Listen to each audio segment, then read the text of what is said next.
welcome back again. So today we're going to do a sound comparison between the Onyx Studio 8 and the Zealot S78. Let's see which one plays better.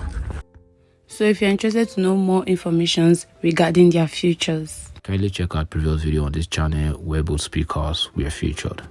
So right now we're just going to do a sound comparison between both portable speakers. So if you have your headphones, then I advise to use them, or you play from a louder speaker so you're going to get a better sound experience regarding the sound comparison we're about to do right now. So kindly subscribe, like, share, and comment your thoughts in the comment section.